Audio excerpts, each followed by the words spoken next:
Muy buenos días, señores periodistas. Es muy grato compartir estos minutos con ustedes para informarles lo que esperamos que pase con la economía peruana y lo que estamos haciendo. La presentación, por favor. Quiero decirles que las perspectivas macroeconómicas se ven buenas para el país. Sin embargo, en el horizonte hay algunos riesgos que es necesario que ustedes y la población lo conozcan. Adelante con la presentación, por favor. Siguiente lámina. Siguiente lámina. Siguiente lámina. Empecemos. Siguiente lámina, por favor. Empecemos con las condiciones internacionales. Para el Perú, que es una economía pequeña y abierta, lo que pasa en el mundo es muy importante.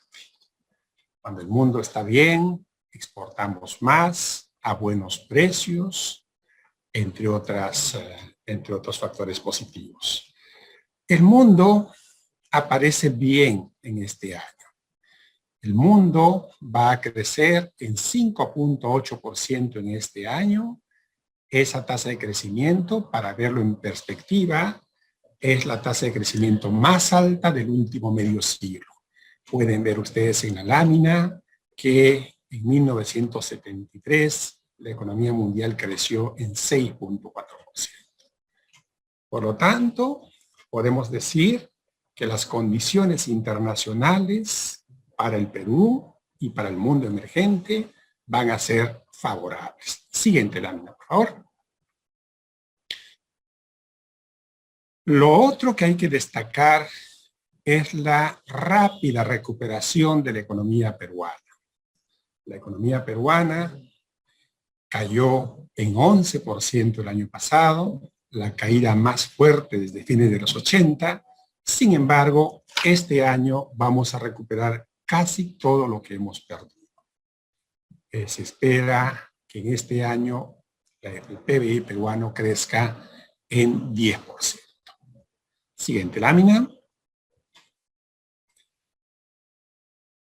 Hay que hacer notar especialmente que la recuperación de la economía peruana ha sido rapidísima, de las más rápidas en América Latina. Pueden observar en la lámina que tienen al frente que en el segundo trimestre del año pasado el PBI se cayó en 30%.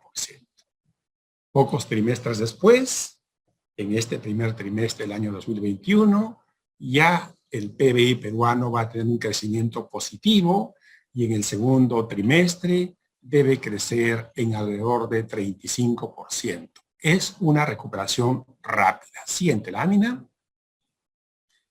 Y uno se pregunta, ¿por qué una economía que había caído en 30% en el segundo trimestre en 2020 se recupera tan rápidamente? La explicación está en este gráfico. Pueden ver ustedes en este gráfico que el ritmo del crecimiento del crédito se acelera en plena pandemia.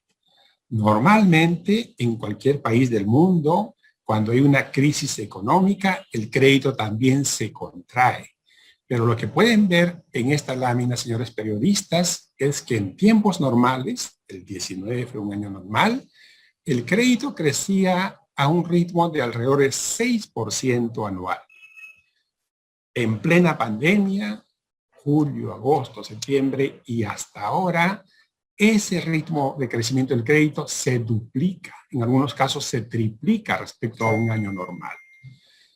Esta es, a juicio nuestro, la gran explicación de por qué nos hemos recuperado rápido. Y la siguiente pregunta es, ¿y por qué el crédito a las empresas creció tan vertiginosamente? La explicación está en todos los programas crediticios que se hicieron desde el Ministerio de Economía y Finanzas y desde el Banco Central de Reserva. el año pasado y ahora se están dando créditos Reactiva Perú, FAE MIPE, FAE Turismo, grandes programas que proporcionaron liquidez a los bancos y estos pudieron prestar a las empresas porque esos créditos tenían una garantía del Estado.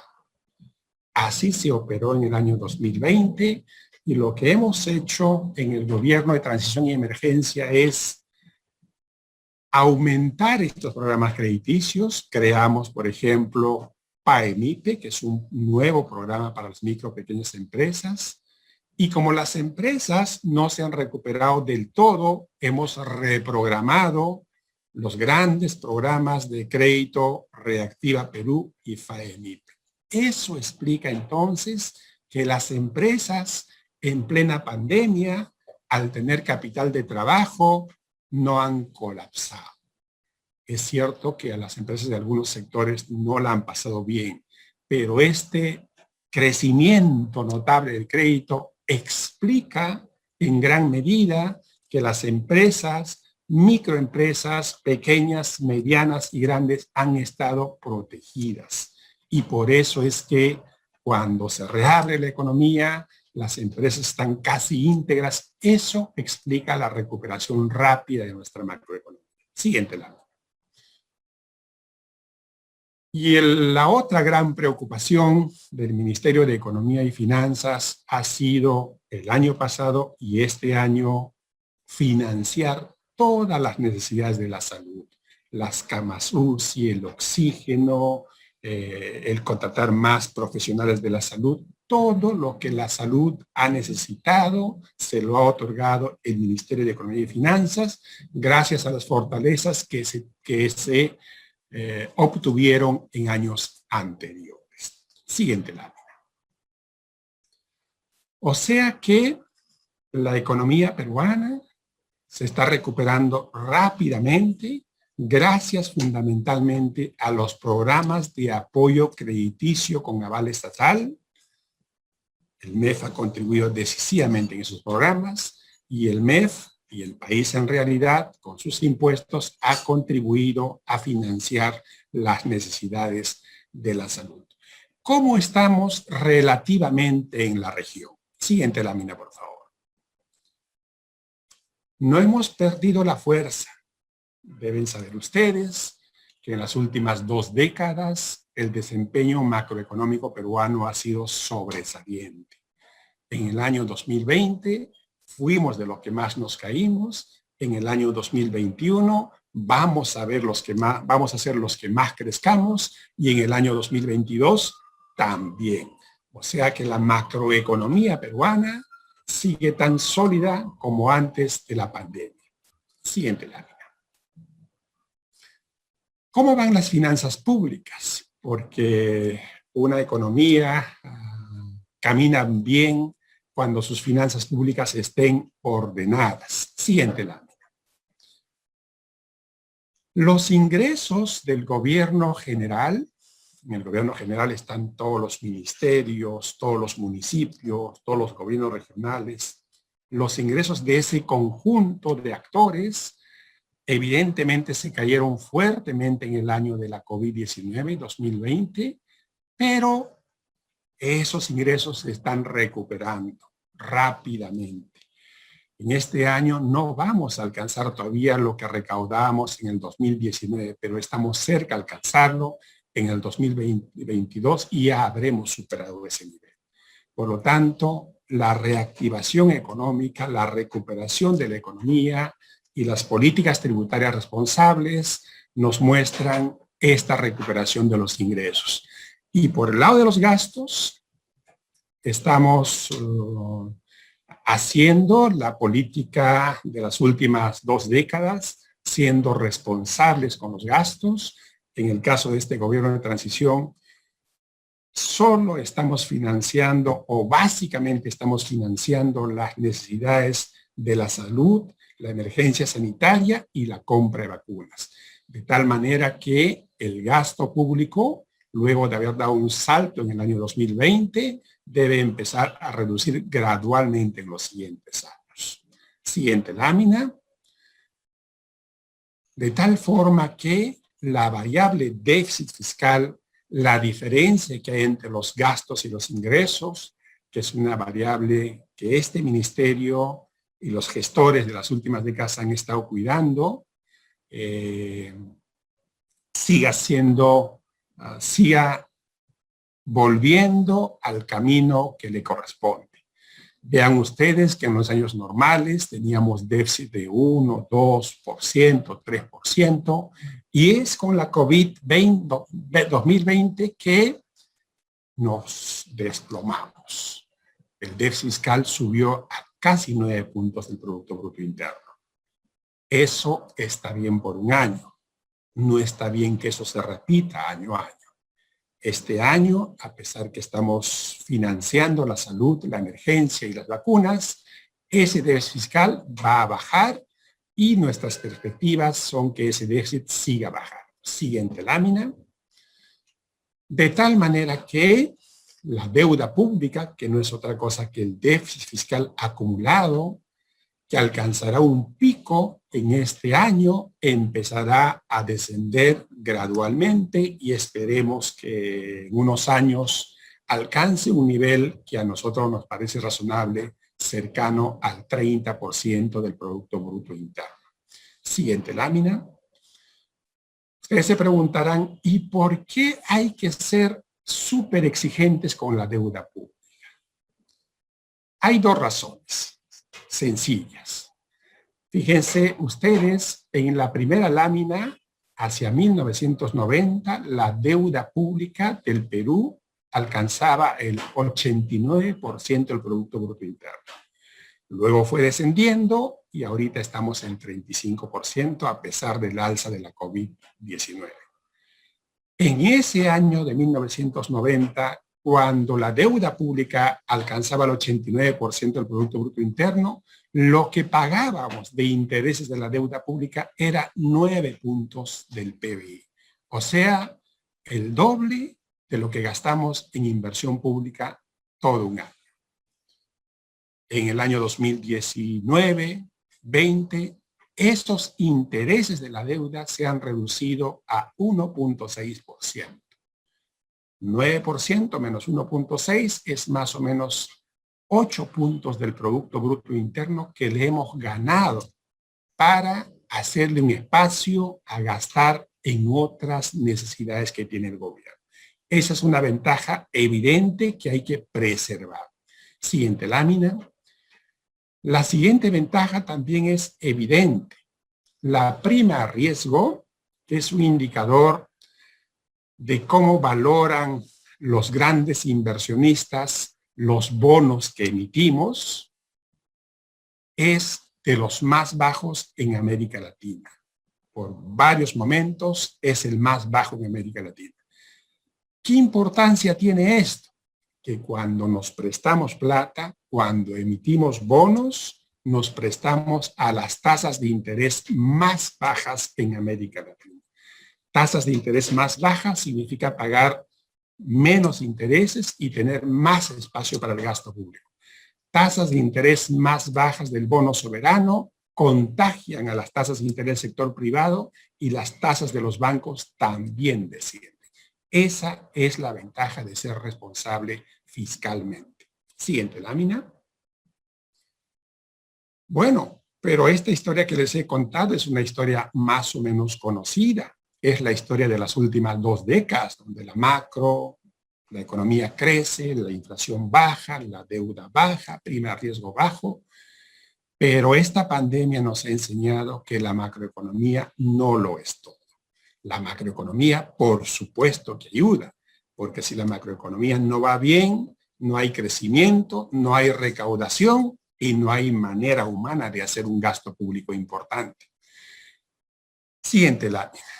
Tenemos enormes retos. Tenemos una economía donde la informalidad es de las más altas en América Latina. Tenemos una economía donde el acceso al sistema financiero es de los más bajos en América Latina. La cobertura de Internet, a pesar de todo lo que hemos avanzado, es de las más bajas en América Latina. Y salud.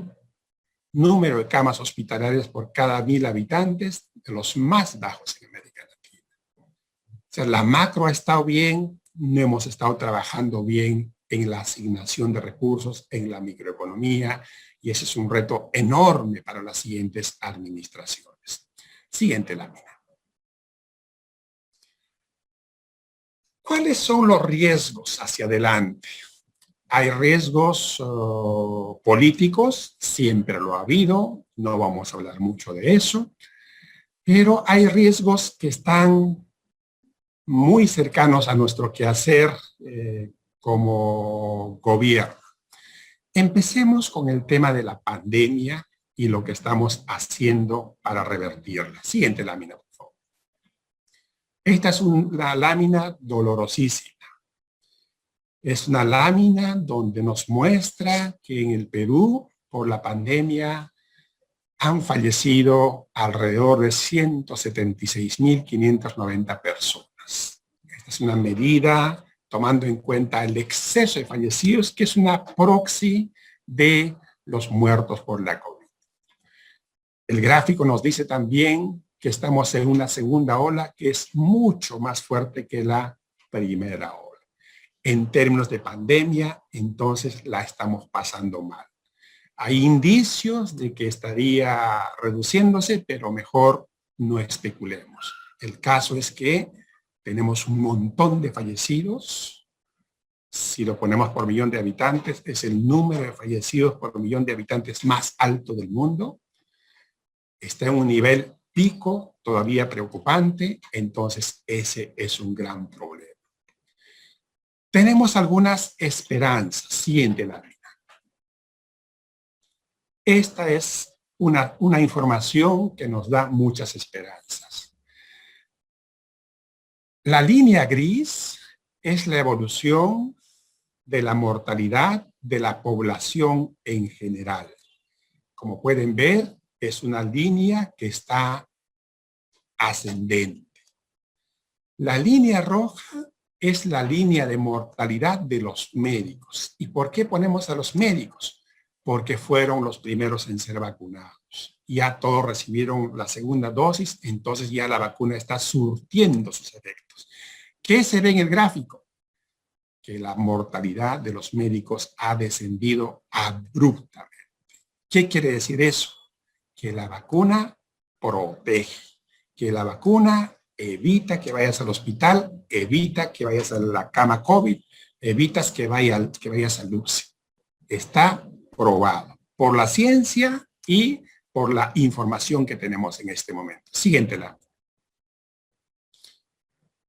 Otro indicio, en este caso hay que esperar unas semanas más para que sea un indicio tan potente como el de los médicos. Si se fijan ustedes en la línea roja y en particular la línea que está dentro del círculo, esa línea es la de los fallecidos mayores de 80 años.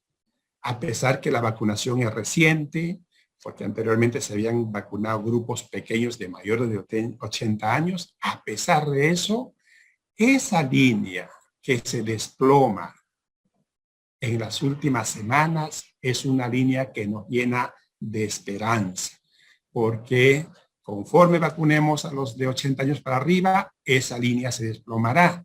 Cuando empecemos con la de 70 años, esa línea se desplomará. Cuando empecemos con los 60 años, esa línea se desplomará y esa línea de mortalidad se desplomará.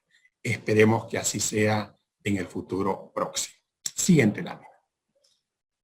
Ese es el tema de la pandemia, la mortalidad y el tema de las vacunas. Este gobierno que siempre informa cuando ya la información es segura, nos dice que tenemos aseguradas para antes que nos vayamos 10 millones de dosis. Con 10 millones de dosis se pueden vacunar a toda la población mayor de 60 años. Y quedan todavía dosis para un grupo que puede llegar más abajo. O sea que en nuestro escenario más conservador, Esperamos dejar este gobierno dejando vacunados a todos los peruanos mayores de 60 años. Y esperamos dejar también la dosis de vacunas necesaria para que el siguiente gobierno pueda vacunar antes de fin de año a toda la población que necesita ser vacunada. Siguiente lámina. ¿Cuáles son nuestras preocupaciones? Las leyes que vienen del Congreso. Son leyes que no solamente nos hacen daño en el corto plazo, son leyes que le va a costar mucho hacer bien las cosas al gobierno que entra en poco tiempo. Son leyes que les voy a describir rápidamente, que le hacen daño al país en general. Siguiente lámina.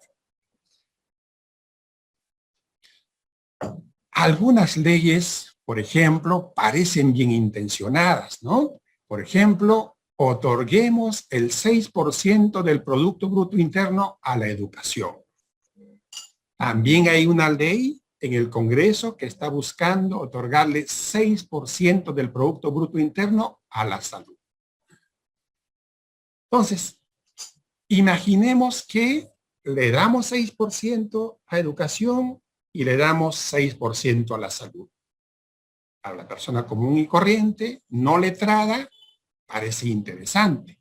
12 puntos del Producto Bruto Interno a la educación y la salud. ¿Cuánto es la presión tributaria del país? Más o menos 15%. O sea que si asignásemos esos porcentajes a la educación y la salud, no quedaría casi nada para defensa, para MIDIS, para transporte, para nada. Entonces, es claramente una ley absurda, que no podían haberlo hecho tan mal pensada, bien intencionada, pero pésima. Entonces, ¿qué va a tener que hacer el siguiente gobierno? Si se quiere cumplir con la ley que ya está promulgada de la educación, entonces tendrá que quitarle a la salud, tendrá que quitarle a MIDIS, a algún sector tendrá que quitar. Entonces es un ejemplo típico de una ley pésima, mal dada. Siguiente lámina. Otras leyes que también parecen bien intencionadas es la de los retiros de la AFP. ¿Qué va a pasar allí? Siguiente lámina, por favor. El sistema privado de pensiones tiene unos fondos donde cotizan los trabajadores que optan por este sistema pensionario. ¿Qué es lo que está pasando? Conforme damos leyes para autorizar el retiro de estos fondos, lo que está pasando es que este fondo de pensiones, con la que se deben jubilar millones de personas, está a punto de desaparecer. ¿Qué va a pasar en el futuro? Todas estas personas que están retirando sus pensiones se quedarán sin fondos y por tanto no tendrán jubilación. El año pasado era entendible porque estábamos en una situación crítica en donde necesitábamos utilizar estos fondos que no son de nosotros ni de los congresistas, es de los aportantes. Pueden ver en la lámina entonces que con la última iniciativa, otra vez bien intencionada, pero está clarísimo que no lo ha visto alguien que sabe estos temas, sería una caída radical de este fondo de pensiones. Siguiente lámina. Otra política aparentemente buena, pero que linda con la irresponsabilidad. El legislativo le cambió la ley orgánica al Banco Central. Esta ley orgánica decía, el Banco Central excepcionalmente puede fijar la tasa de interés. El Congreso, bien intencionado, sin la opinión de ningún economista, porque no hay un economista en el Perú relativamente informado que apoye esa medida, cambió esa norma. La nueva norma dice, el Banco Central puede controlar la tasa de interés y debe informar semestralmente. La idea parece maravillosa. El actual director del Banco Central ha tenido que cumplir la ley y ha fijado la tasa de interés. Y este directorio responsable lo ha fijado más o menos arriba. Aún así, varias instituciones financieras pequeñas, esa es otra cosa que el Congreso debería saber. Esta ley no le hace casi nada a los bancos grandes. ¿Por qué? Porque los bancos grandes cobran tasas de interés más bajas porque pagan tasas de interés bajas a los depositantes. Los bancos pequeñitos cobran tasas de interés bien altas y también pagan tasas de interés pasiva altas a los depositantes. Entonces, esta ley es un atentado contra las empresas financieras pequeñas. ¿Lo habrán pensado así en el Congreso? Esta ley no perjudica a los bancos grandes. Los bancos grandes ni se van a enterar de esta medida. Con esta ley se está perjudicando a las empresas financieras pequeñas, cajas municipales, cajas rurales, microfinancieras. ¿Será interés del Congreso perjudicar a estas instituciones del sistema financiero? El otro problema que puede ser más grave es el siguiente. Supongamos que tenemos un directorio del Banco Central irresponsable, que fija la tasa de interés no en el 83% que lo han fijado ahora, sino 40%. Baratísimo. Aparentemente, la ignorancia nos diría, es una excelente medida. Pero, ¿qué pasa en el sistema financiero cuando las tasas de interés son bajas? Cuando las tasas de interés son bajas, pasan dos cosas.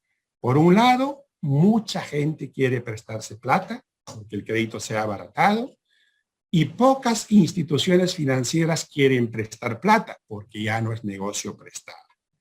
Por lo tanto, hay una cola por el crédito barato. ¿A quién otorgará crédito el sistema financiero? Evidentemente, a la empresa moderna, segura, al poblador con altos ingresos, seguro, y dejará fuera de la cola a los más vulnerables. Estos vulnerables necesitan crédito. ¿Dónde van a ir? Al sistema informal, donde están los usureros. O sea que esta ley, bien intencionada, abre un mercado para los usureros, allí van a ir los que no pueden conseguir crédito y perjudica a las instituciones financieras frágiles. En resumen, señoras periodistas, uno, la recuperación económica viene bien. Las cifras macroeconómicas que esperamos son esperanzadoras. Un crecimiento del 10% en este año es una buena cifra en el contexto local y en el contexto internacional. Dos, ya sabíamos que la macroeconomía peruana era sobresaliente. Ya sabemos que eso es insuficiente. Hay una tarea enorme por hacer en los temas de la educación, de la inclusión financiera, de la salud, tareas que la administración que viene deberá hacer.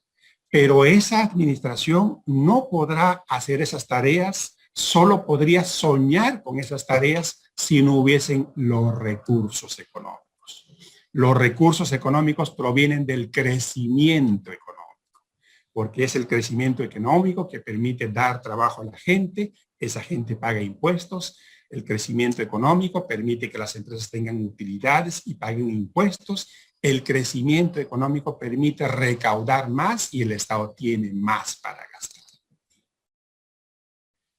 Y el crecimiento económico tiene detrás a la inversión privada como un motor fundamental.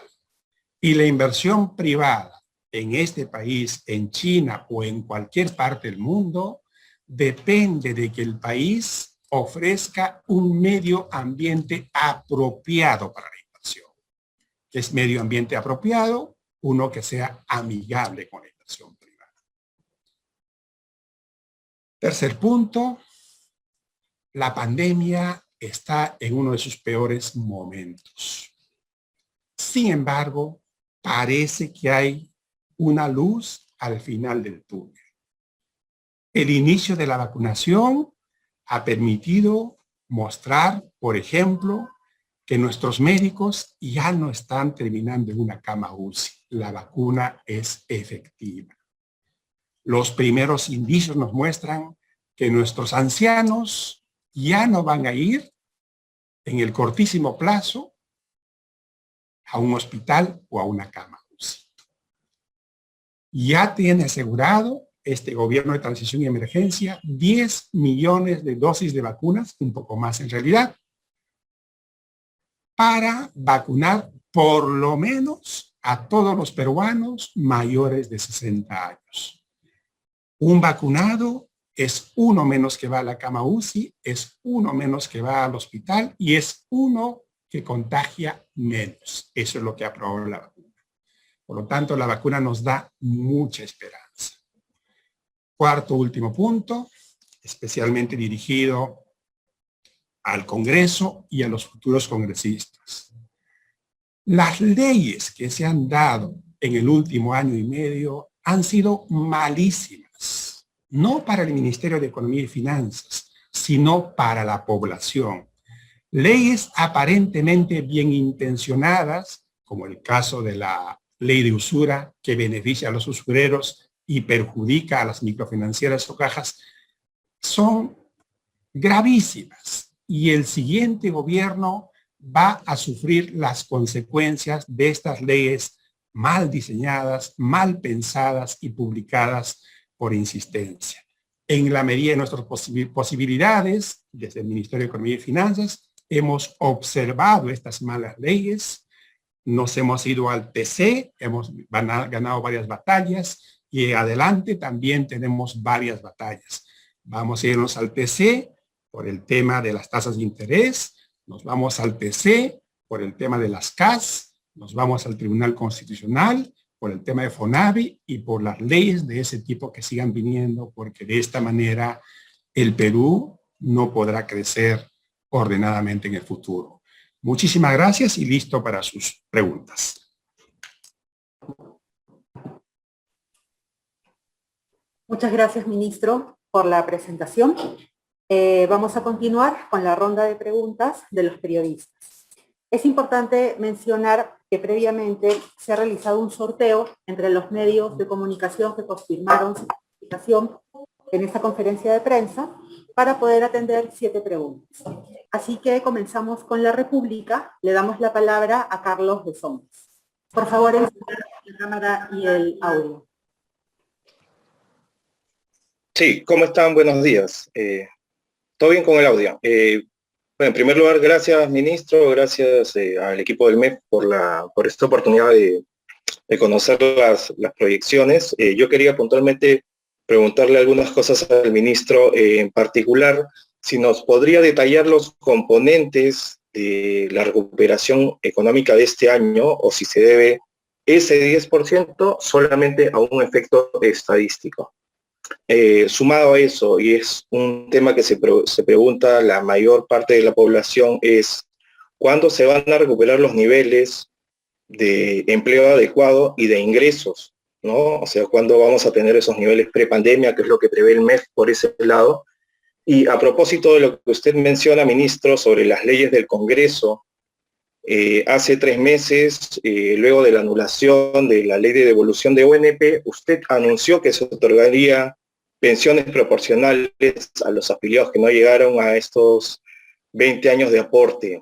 ¿Cuándo se concretaría la medida y qué detalles traería? Y si me permite una consulta adicional, hay quienes señalan, entre ellos el Fondo Monetario Internacional, que el Perú debería otorgar un nuevo bono focalizado a la población para de esta manera reanimar la demanda y consecuentemente la actividad económica. ¿Ustedes, ya en lo que resta de gobierno, descartan esa posibilidad? Eso sería todo. Gracias. Muchas gracias por tu pregunta. A ver, el 10%. Claro, se suele decir es un crecimiento estadístico, pero de lo que he comentado, Imaginemos que no hubiesen existido esos programas crediticios que elevaron la tasa de crecimiento del crédito de un 6-7% normal a 18% normal. Si el gobierno, junto con el Banco Central, porque fueron políticas monetarias fiscales inteligentísimas y potentes dados por la anterior administración, no hubiese otorgado ese crédito, las empresas hubieran quebrado masivamente. Por lo tanto, no habría recuperación estadística, porque si no tienes empresas, ¿con qué te recuperas? Entonces, lo de estadístico suena, sí, pues, si nos hemos caído en 11, teníamos que subir en 10. Ojo con eso. La anterior administración y esta administración, dado que las empresas estaban confinadas, dado que no podían producir a su potencial, el peligro de quiebra era inminente.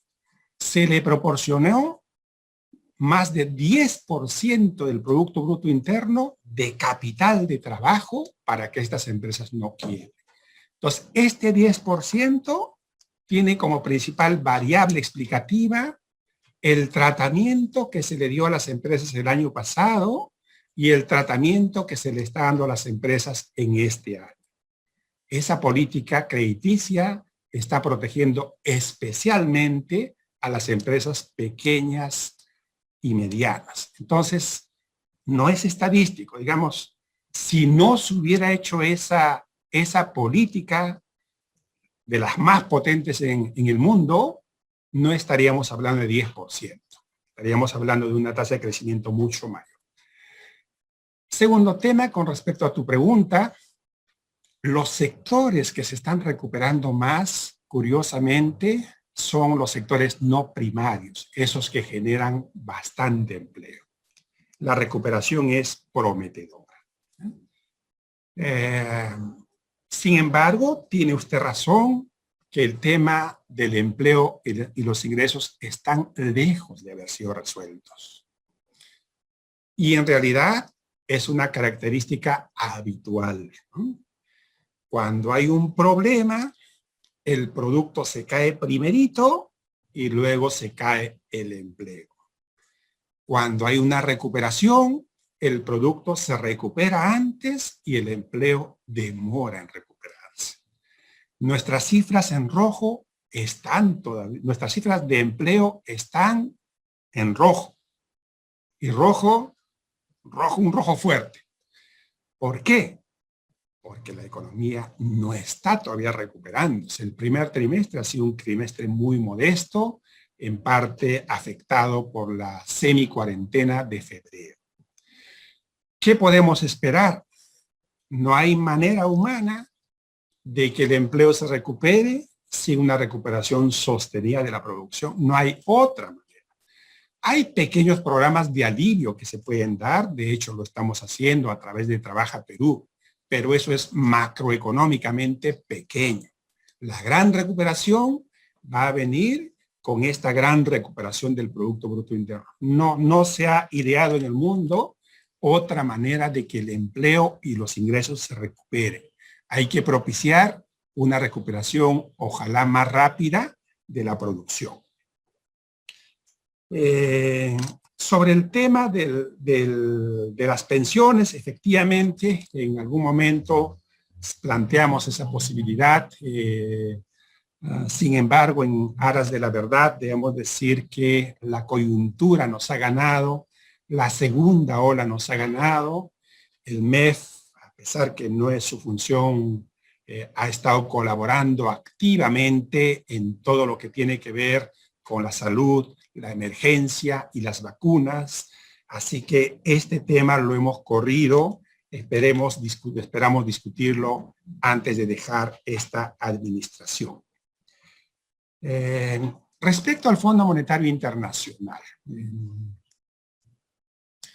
en los 80s, en los 90s y a principios de este siglo,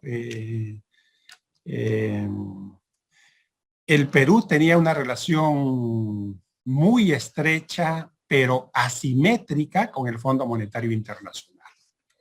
Yo fui testigo porque estaba trabajando acá en el ministerio de que el Fondo Monetario Internacional en la práctica redactaba una carta de intención, un compromiso de gobierno para hacer ciertas políticas, que en general eran políticas razonables.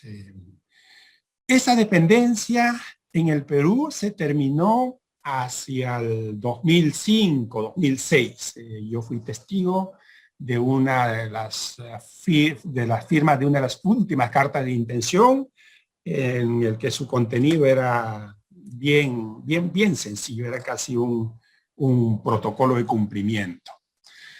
Actualmente nuestra relación con el Fondo Monetario es buenísima, pero es simétrica. Esa es la gran diferencia con la década del 80 y la década del 90. Nos hacen observaciones, las aceptamos. El Banco Central también, por ejemplo, cuando el Banco Central quería incorporar esta manera moderna de hacer política monetaria, el esquema de metas de inflación, el Fondo Monetario Internacional, al Fondo Monetario no le pareció una buena idea y el fondo les hizo un comentario. Felizmente el Banco Central no les hizo caso, pusieron en marcha su esquema de metas de inflación y qué bien les va.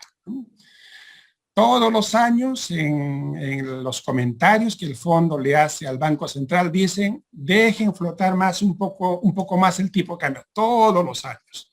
Y todos los años el Banco Central no le hace caso y qué bien le va a la política cambiaria en el Perú, que es de las mejores en América Latina. Igual a nosotros nos han hecho un comentario, nos han sugerido que el Perú tenía un espacio fiscal para gastar 2.5% del Producto Bruto aproximadamente en bonos. Esa propuesta tiene dos problemas. Un problema, ya no tenemos cuarentena completa. Cuando hay cuarentena completa es obligatorio proveer de recursos a la población. Dos, la lógica del fondo es, si le damos eso, la pobreza va a bajar a niveles prepandemia. Bueno, supongamos que por 2 trimestres consecutivos le damos esos bonos. La pobreza bajará por 2 trimestres. En el tercer trimestre volverá a su nivel original. Entonces, este programa, muy recibido por la prensa peruana, en realidad analíticamente es una sugerencia incorrecta. El fondo también tiene sus equivocaciones, a nuestro juicio.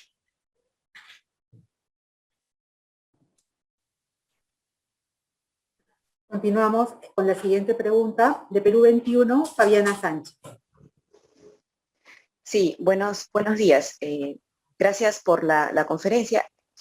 Yo tenía dos preguntas, ministro. La primera es, ayer la Comisión de Economía aprobó retirar parte de las observaciones que había hecho el gobierno a este proyecto de retiro o acceso a los fondos de las AFPs. Ha quitado lo que es el acceso al 100% para los mayores de 40 años y que terceros puedan acceder a los fondos por este tema de la pensión de alimentos. Tomando en cuenta que solo se ha mantenido el hecho de que todas las personas puedan retirar hasta 4 ITs, ¿cuál va a ser la postura del gobierno? ¿También va a ir al Tribunal Constitucional si se llega a aprobar en el Pleno que se espera se convoque en la brevedad? Y la siguiente pregunta es, se ha alertado que los proyectos como la carretera central, la línea 3 y la línea 4, que se pretenden a realizar bajo el contrato de gobierno a gobierno, impactarán en los recursos del próximo gobierno. ¿Hay recursos para ejecutar estos proyectos? ¿El MEF está de acuerdo con que se realicen bajo esta modalidad? Y si los concursos se van a realizar antes de culminar su gestión. Gracias. Muchas gracias, Fabiana. Empiezo por tu primera pregunta sobre las AFPs. No he revisado todavía esta versión del Congreso, pero independientemente de esa revisión, la propuesta tiene un problema constitucional y es idea del Ministerio de Economía y Finanzas proponer al presidente que esta norma debe irse al TC. ¿Por qué? Porque hay un artículo de la Constitución que dice claramente que los fondos para las pensiones no se pueden tocar para otro propósito que no son para las pensiones, sean estos fondos privados o públicos. La Constitución no hace esa distinción. ¿Y por qué quisiéramos hacer eso? Porque no quisiéramos que en algún momento estos fondos de pensiones lleguen a cero, porque en este momento ya hay un gran porcentaje de la población que está en las AFPs cuyas cuentas están en cero, o sea que no tienen ni un sol para su jubilación. Entonces, ese es el propósito. Y además, la ley inicial, no he visto esta otra, no tenía ni siquiera un propósito de apoyo a los vulnerables, ¿no? Porque le decía, todo el que quiera, saque su fondo de pensión. Entonces la gente podía sacar su plata para cualquier propósito, lo necesitase o no lo necesitase. Un ejemplo más de cómo el Parlamento hace las políticas de una manera que yo no imagino cómo lo hace. Creo que aprovechando estos temas que son reiterativos, deberíamos sugerir al Congreso, quizá al nuevo Congreso, que se doten de personal especializado, calificado, competente, para que les ayude a hacer estas leyes. Es imposible imaginar cómo pueden haberse hecho estas leyes tan malas. Está claro que no lo ha visto gente que entiende el tema. Congreso debería tener una unidad permanente al margen de quien es congresista que asesore, que informe, que eduque a los congresistas, porque de otra manera vamos a seguir con estas leyes que son malísimas para la población especialmente vulnerable. Entonces, resumiendo sobre la AFP, no he revisado la nueva versión, pero tengo la impresión que vamos a seguir manteniendo nuestras observaciones y el Ministerio de Economía y Finanzas propondrá al presidente de la República que este tema vaya al TC, porque si no, a este paso, el fondo de pensiones va a desaparecer, los pensionistas se van a quedar sin un sol para su jubilación y en algún momento voltearán al Estado. Respecto a tu otra pregunta, efectivamente, uno de los errores más grandes de la anterior administración fue haber puesto en el presupuesto de la República de este año 3 proyectos inmensos al mismo tiempo. La carretera central, la línea 3 metro, la línea 4 metro. No criticamos la calidad de estas iniciativas, sino que estas iniciativas no cuadran con el ejercicio de Excel. Si estos proyectos se mantuviesen juntos en adelante, hacia el año 2024 o 2025, significarían el uso del 80 o el 90% del presupuesto total del Ministerio de Transportes y Comunicaciones. Entonces, para financiar eso, habría que desaparecer un ministerio o habría que decir al Ministerio de Transportes y Comunicaciones que deje de hacer todo lo que tiene que hacer. Entonces, es una norma, en este caso ya no del Congreso, sino del Ejecutivo, que partió mal. No hicieron bien su ejercicio de Excel y, porque si lo hubieran hecho bien, hubiesen encontrado que esas 3 obras juntas no se pueden hacer. La ventaja del hacer obras gobierno a gobierno, posiblemente su calidad, su rapidez. Pero precisamente por el tema de la rapidez hay que pagar también rapidito. Ese es el problema, Fabiana.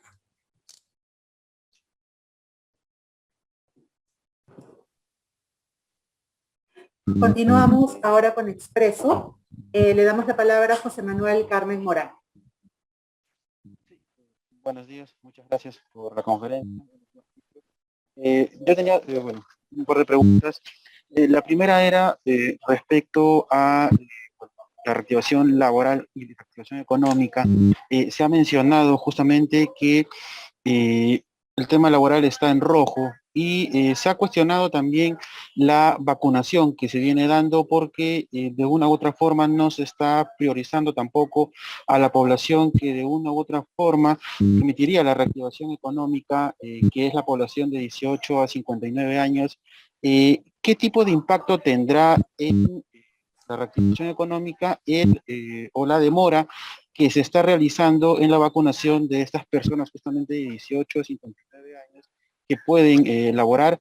Y respecto a las últimas leyes también aprobadas en el Congreso, respecto, por ejemplo, al tema de la CTS, usted había mencionado que se podía observar esta norma desde el Poder Ejecutivo. Finalmente se aceptó promulgarla.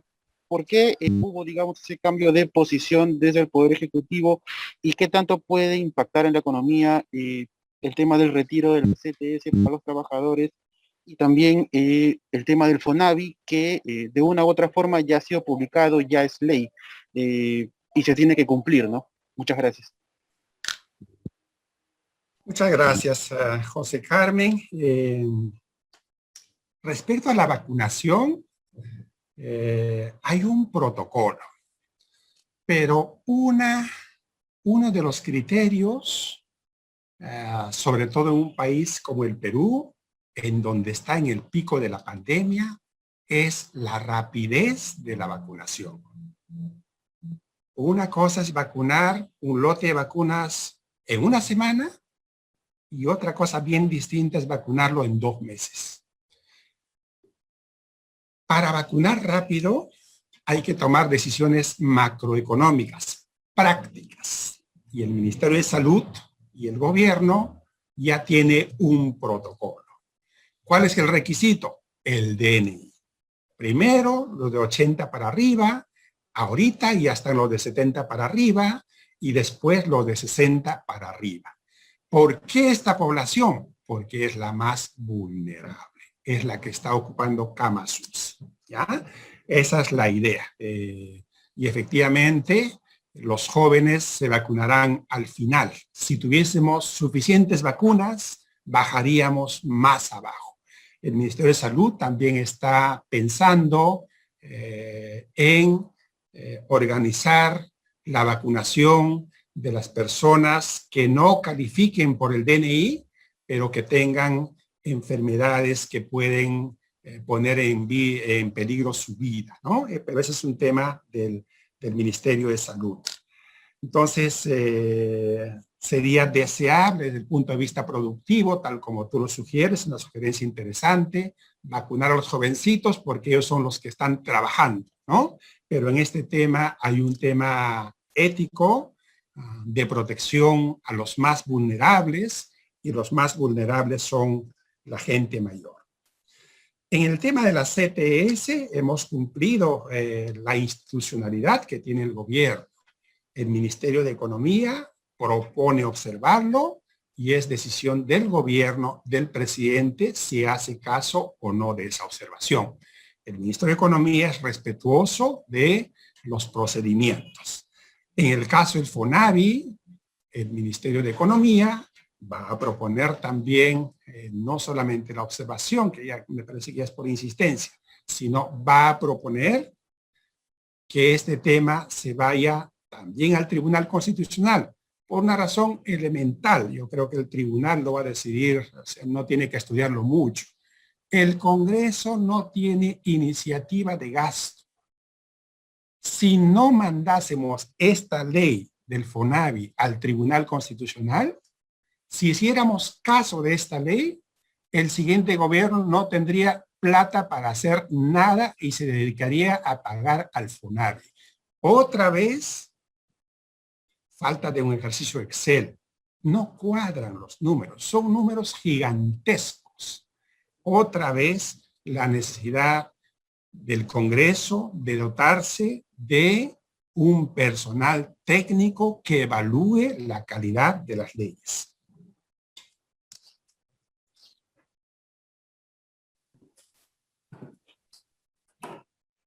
Continuamos ahora con la pregunta de Andina. Le damos la palabra a Cristian Inahuanca.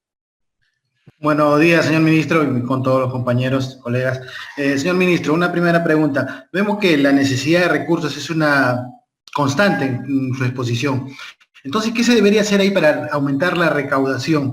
Sabemos que se está recuperando de alguna manera, pero la presión tributaria todavía es corta, ¿no? En nuestro país. Entonces, ¿qué se debería hacer? Planteando ya sabemos que el gobierno de transición y emergencia está de salida, se puede decir, pero ¿qué se podría plantear ahí? Revisión de exoneraciones, como ya se hizo, por ejemplo, con lo de la cuestión de la ley agraria, dice que se va a eliminar progresivamente. ¿Qué debe de una reforma tributaria? De repente mayor formalización, esa es una.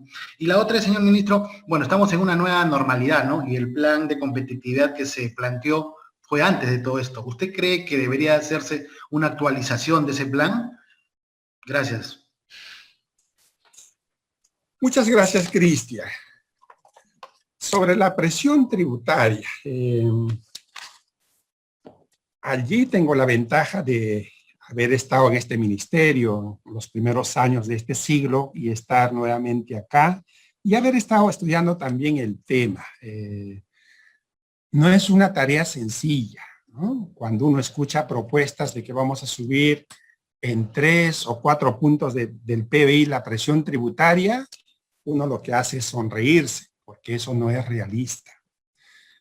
Por varias razones es muy difícil elevar sustantivamente la presión tributaria en el Perú. Una razón es la informalidad.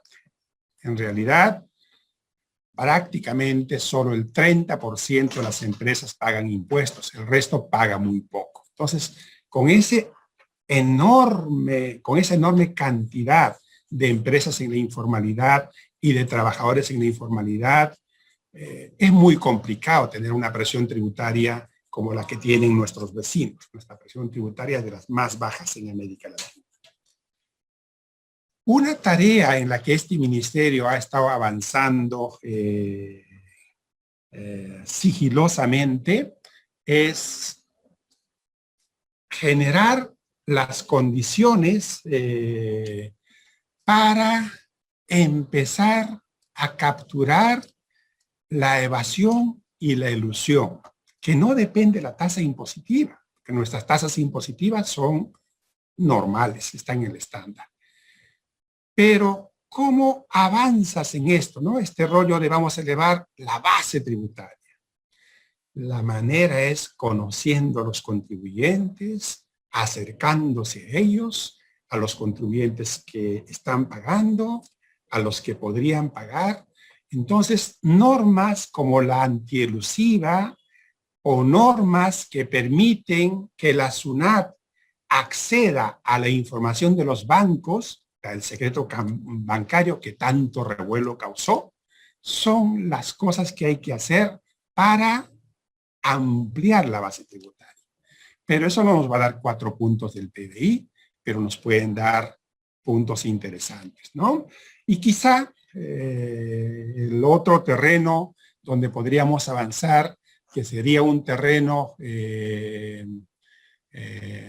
incluso progresivo, es el impuesto predial, ¿no? La gente que tiene sus viviendas, sus casas, condominios, no paga en realidad lo que debe pagar. Entonces, el potencial existe, ¿no? Porque se dice que hay un 6-8% del PBI que se podría conseguir combatiendo radicalmente la evasión y la elusión, pero es un esfuerzo. Y ojalá que el Congreso contribuya en eso, en el tema de la norma de acceso a la información bancaria. Tuvimos problemas, felizmente no se retrocedió. Respecto al plan de competitividad, es cierto, por la pandemia no hemos hablado mucho de ese plan, pero en la práctica, ¿cómo se gana competitividad?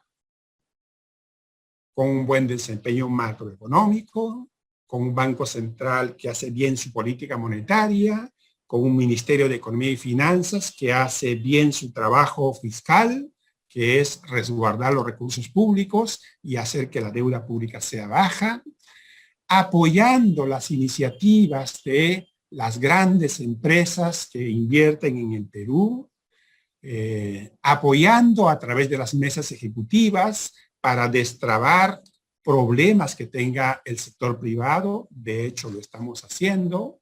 Entonces, a pesar que la palabra competitividad no aparece mucho en el lenguaje del ministro Mendoza, es algo que es parte de nuestra tarea cotidiana.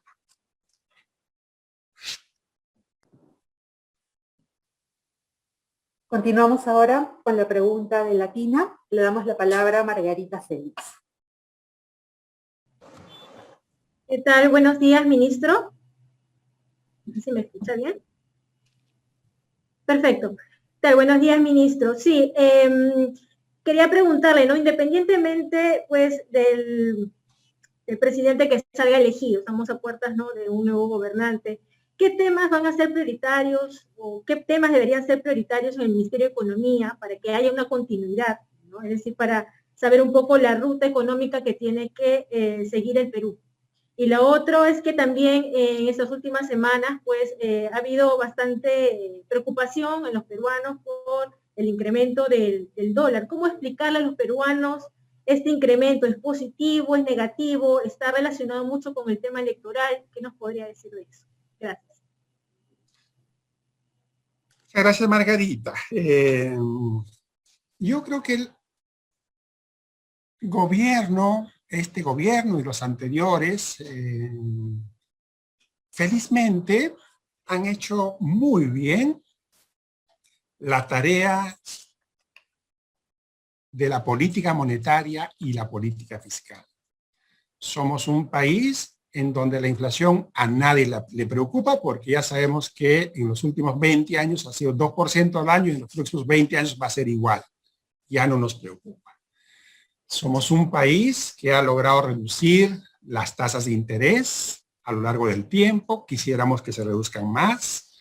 Somos un país que ha crecido sustantivamente, su recaudación ha crecido, el gasto público ha crecido. Cuando voy a dar una conferencia a San Marcos, veo que casi todos los chicos están con sus celulares, con su laptop. Era una cosa que no se ve en los 80s, ¿no? Entonces, la macroeconomía ha ido bastante bien.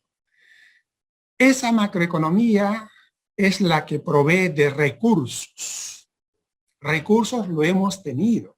El presupuesto de estos años es el doble o triple de hace una década o 3 décadas. No ha sido la falta de plata la que no ha sido la falta de plata el principal problema. Pero llega la pandemia y resulta que tenemos el número de muertos por habitante más alto en el mundo. ¿Cómo se puede explicar eso? Esa ya es la microeconomía. Esa ya es la correcta asignación de recursos. No hemos estado gastando bien en educación y salud. A mí me parece que la principal política distributiva no es la de los bonos, ¿no? Yo creo que la principal política distributiva es gastar bastante y bien en educación y salud. Si tenemos buenos colegios en el Estado, buenas escuelas en el Estado, le daremos la oportunidad a la gente que no tenga para educarse bien. Entonces, en resumen, para contestar a tu compleja pregunta, Margarita, creo que hay un gran camino más sectorial, más de gastar bien, más de preocuparnos de los lugares más lejanos a donde no llegamos. Entonces, sin una macroeconomía buena, no se podría hacer eso. Digamos, con una macroeconomía buena, el sueño de distribuir puede convertirse en realidad. Con una macroeconomía mala, el sueño de distribuir se queda como un sueño, porque es imposible, ¿no? Respecto al tipo de cambio, el tipo de cambio es como el precio de cualquier producto, igualito que el precio de la papa. ¿Cuándo sube el precio de la papa? Cuando escasea o cuando hay una mala cosecha. Entonces el dólar es así, y en esa tarea que le corresponde exclusivamente al Banco Central de Reserva, el Banco Central, desde hace todo este siglo, interviene en el mercado cambiario. Cuando considera que el dólar está subiendo por motivos transitorios, interviene, lo suaviza. Cuando considera que el tipo de cambio tiene factores permanentes atrás, lo deja subir o lo deja bajar. Entonces, hay que confiar que tenemos un Banco Central de los mejores en América Latina, que sabrá hacer lo mejor posible la tarea, que no es su tarea principal, porque su tarea principal es 2% de inflación de por vida, ¿no? Su tarea secundaria es evitar grandes volatilidades. Cuando la volatilidad se considera transitoria, interviene.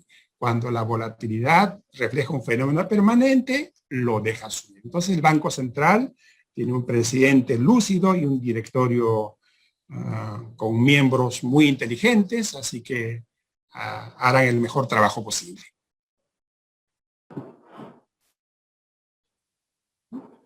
Continuamos ahora con la agencia F, pregunta Mónica Martínez. Sí. Buenos días, ministro. Buenos días, colegas. Mi pregunta era respecto a, entonces, ¿cuáles son las expectativas que usted ve para los próximos 6 meses para el sistema financiero peruano, con la situación que ya nos mencionó, que están complicando el trabajo de las microfinancieras, cajas, con todas estas medidas del Congreso? Además, si es que usted entonces ve que tiene futuro el sistema privado de pensiones tal cual ha estado funcionando hasta la fecha, y también con las mismas medidas de retiros parciales que ha estado aprobando el Congreso, porque obviamente si se dan las últimas ya es un porcentaje mínimo de trabajadores que realmente podrían permanecer en él. Y si es que, bueno, el gobierno también había planteado hacer alguna propuesta quizás de un nuevo tipo de sistema pensionario. No sé si va a ser posible que el gobierno de transición pueda dejar esa propuesta al siguiente gobierno. Gracias. A ver, para proteger la salud de las empresas financieras, especialmente las pequeñas, la Superintendencia de Banca y Seguros es la principal actora en este tema. Trabajamos en conjunto con el Banco Central y este ministerio, y se ha hecho lo máximo por proteger su salud. Recordemos que el año pasado, estas políticas crediticias han ayudado también, además de las empresas del sector productivo, han ayudado a las empresas financieras. Este año hemos sido incluso más cuidadosos porque somos conscientes de que la economía no se ha recuperado totalmente, de que el empleo sigue cayendo, pero confiamos que hacia fin de año ya el empleo haya alcanzado el 98% del nivel que tenía en un año normal. Bueno, volviendo al tema de las empresas financieras. ¿Qué hemos hecho? Hace poco hemos aprobado un plan de fortalecimiento patrimonial para microfinancieras, para las cajas municipales, cajas rurales, microfinancieras no bancarias que presten depósitos. ¿Por qué? Porque la crisis económica, la falta de empleo, evidentemente afecta el pago oportuno de los créditos. Y esto debilita a las empresas financieras, especialmente a las pequeñas. La SBS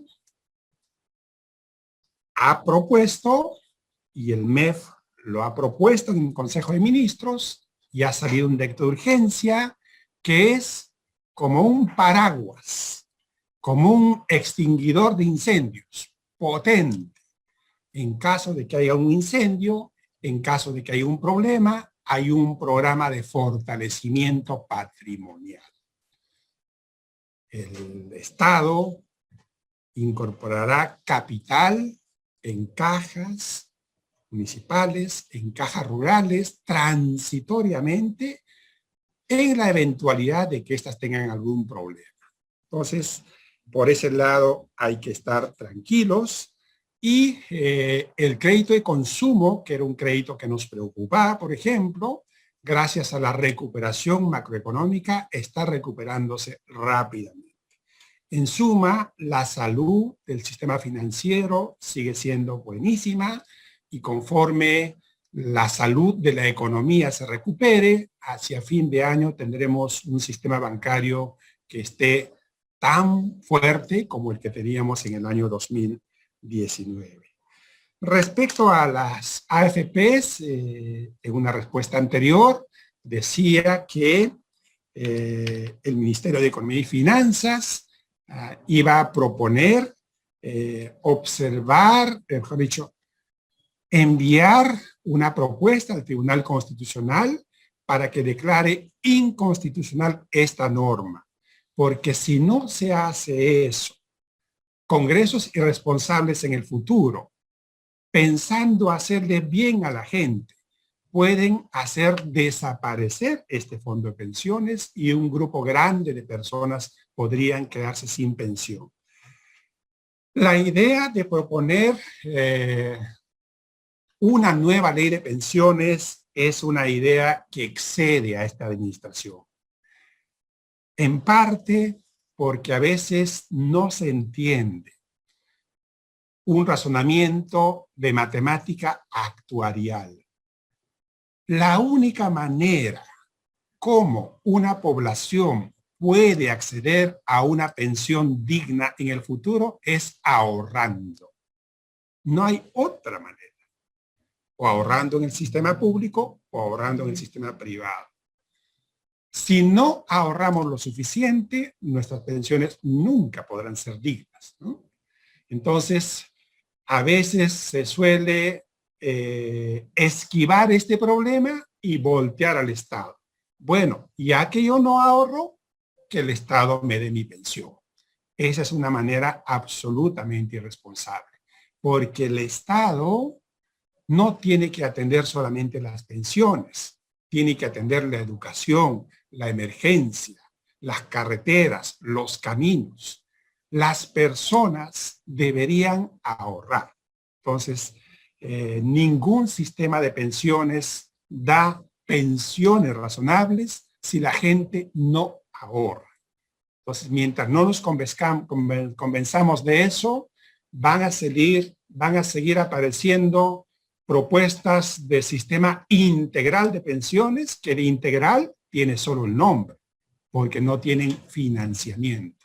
Y si no hay financiamiento para las pensiones, que vienen fundamentalmente del ahorro de los pensionistas, no existirá nunca un sistema de pensiones razonable en el Perú.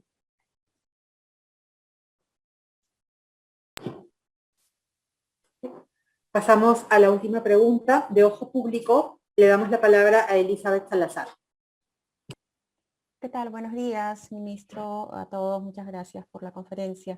Quería preguntar si se ha identificado, si en el último año de crisis por la pandemia se han aumentado los niveles de elusión tributaria, que es un fenómeno que suele presentarse en situaciones críticas como estas, ¿no? Que el dinero sale también de los países.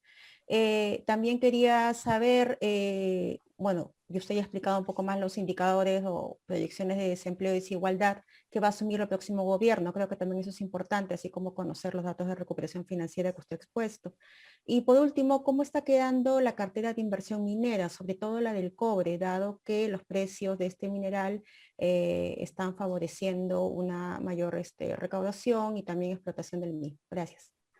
¿Me repites, por favor, todas tus preguntas? No te he escuchado con claridad, por favor. Sí, claro. Le decía si el último año han podido detectar o han analizado si se ha incrementado la elusión tributaria, que es un fenómeno que suele estar presente en momentos de crisis.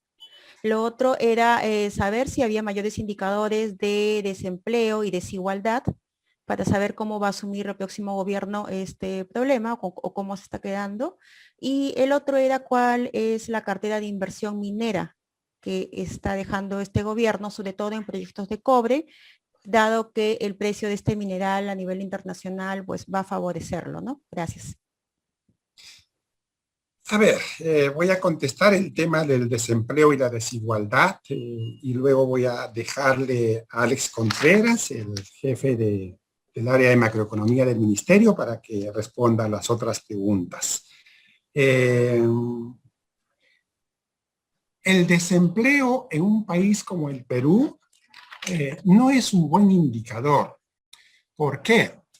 Porque la definición estricta de desempleo es la de una persona, uno, no está trabajando en nada. Ese es un desempleado. ¿A cuántos de ese tipo conocen ustedes?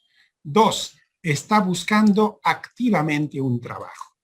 Por lo tanto, la cifra de desempleo, a pesar que ha subido, no es una cifra tan importante. Lo que tenemos en el Perú son subempleados, que trabajando duro tienen ingresos bajos o trabajan unas horas al día porque no tienen otras oportunidades. El jovencito que está vendiendo chicles en la esquina no es un desempleado, es un subempleado. Por eso que la figura del desempleo es una figura que no es una categoría muy importante para el Perú. Las cifras de pobreza y desigualdad recién las vamos a conocer. ¿Qué habrá pasado pues con la desigualdad? Tendríamos hipótesis, ¿no? Posiblemente los más golpeados por la pandemia han sido los hogares más vulnerables y deben haber sido los que han agotado sus recursos, han vendido sus pocos activos. Entonces, probablemente la distribución del ingreso haya empeorado, pero no tenemos más cifras. Entonces, dejo para las preguntas restantes a Alex, por favor. ¿Qué tal? Buenos días a todos. Como estaba mencionando, hay las cifras oficiales de incumplimiento van a estar publicadas en el año, entre mayo y junio de este año. En general, lo que esperamos es un aumento de estos indicadores. Al 2019 hay que recordar que Perú mostraba uno de los indicadores más altos en materia de incumplimiento, tanto de IGB como de impuesto a la renta. Estamos hablando en el caso del IGB, un incumplimiento de alrededor de 34%, y en el caso del impuesto a la renta, un incumplimiento cercano al 50%. Son, como mencioné, niveles bastante altos comparados al promedio de América Latina.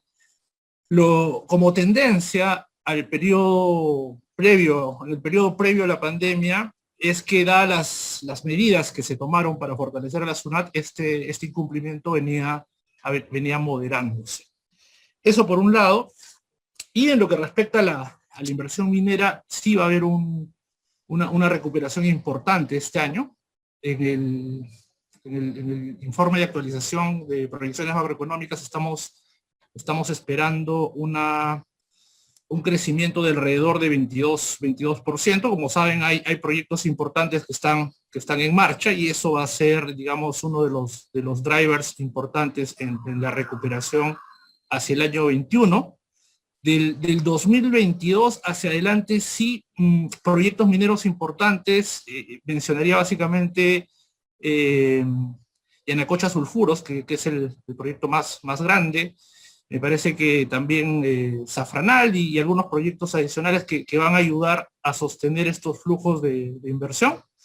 Pero, digamos, la tendencia va a ser a una menor inversión minera en este periodo 22-24, que se va a ver más bien compensada también por el inicio de proyectos, el inicio de operación de proyectos como Quillabeco, Mina Justa, Corani. Entonces, si lo queremos ver por el lado macro, va a haber una moderación de la demanda de inversión minera, pero un aumento de la oferta en este sector.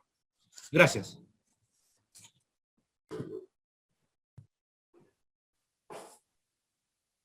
Ok, con ello hemos terminado la ronda de preguntas. Le paso la palabra al ministro para un par de comentarios finales. En primer lugar, agradecer vuestra presencia. Esperamos hacer de estas reuniones un poco más permanentes, porque es bueno que estén informados de lo que está pasando con la economía de nuestro país. Resumiendo los temas que hemos presentado, las proyecciones macroeconómicas vienen bien. Gracias a lo que se ha hecho en el año 2020 y gracias a lo que se está haciendo en este año, la recuperación es de las más rápidas en la región y el PBI debe crecer en alrededor del 10% en este año. Sin embargo, con la pandemia hemos descubierto que la macroeconomía es muy importante. Macroeconomía es inflación baja, macroeconomía es crecimiento económico, macroeconomía es crecimiento de los impuestos y por tanto el gasto público, eso es la macroeconomía. Pero la pandemia, que nos ha golpeado más que a ningún país en el mundo, nos ha mostrado que hay muchas cosas que no hemos estado haciendo bien. En particular, la asignación del gasto público. Nuestra salud, la pandemia lo encontró súper deteriorada, casi en la cola de América Latina. Entonces, temas como esos hay que enfrentarlos y resolverlos. La macroeconomía nos da esa posibilidad. Sin una macroeconomía no existe ninguna posibilidad de resolver estos problemas micro, porque esos problemas requieren de recursos. La pandemia está en su peor momento. La segunda ola ha sido para nuestro país más grande que la primera ola. Sin embargo, hay algunas luces de esperanza que tienen que ver con las vacunas. La evolución de los fallecidos médicos nos muestra que la curva de los fallecidos médicos se ha desplomado, ha descendido. ¿Por qué? Porque ellos fueron los primeros en vacunarse. Es un ejemplo concreto, potente, de que la vacuna, no importa cuál sea, funciona. Evita que vayamos a una cama UCI, evita que vayamos al hospital. A pesar que no hemos vacunado mucho a los mayores de 80 años, la curva de fallecidos mayores de 80 años muestra también un desplome que se va a acentuar en las siguientes semanas. O sea que los mayores de 80 años ya no van a ir a las UCI, ya no van a ir a los hospitales, nuestros hospitales podrán atender con un poco más de tranquilidad. De esta manera, vacunando a nuestra población, permitiremos también un funcionamiento más normal de las actividades económicas y volveremos en algún momento a la normalidad. Este gobierno tiene asegurada más de 10 millones de vacunas hasta antes de irnos. Con esas vacunas vamos a poder vacunar por lo menos a todo peruano mayor de 60 años.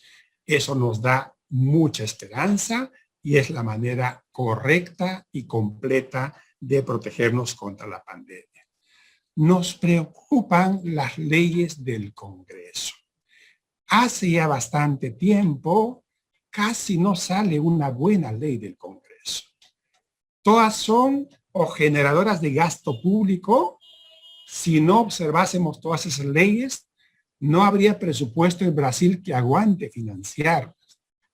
Algunas no generan necesidad de gasto público, pero como la medida de la ley de usura, que beneficia a los usureros y perjudica a las pequeñas microfinancieras. Algo hay que hacer en el Congreso. Una sugerencia modesta es: el Congreso debería tener un grupo importante de profesionales altamente calificados que eviten que estas leyes muy mal hechas pasen a la discusión. En resumen, señores periodistas, el Perú macroeconómicamente es tan fuerte como lo ha sido en las 2 últimas décadas. Hay muchas cosas por hacer. Las vacunas están llegando, van a ayudar un montón a la recuperación de la salud y la economía del país. Y hay que estar pendientes, sería muy interesante para los periodistas que hagan un recuento de todas las leyes que han salido, o han estado por salir, o han sido observadas, o están en el TC, para medir cuán dañina puede ser una legislación. Muchísimas gracias a todos ustedes, que tengan buen día y cuídense bastante, por favor.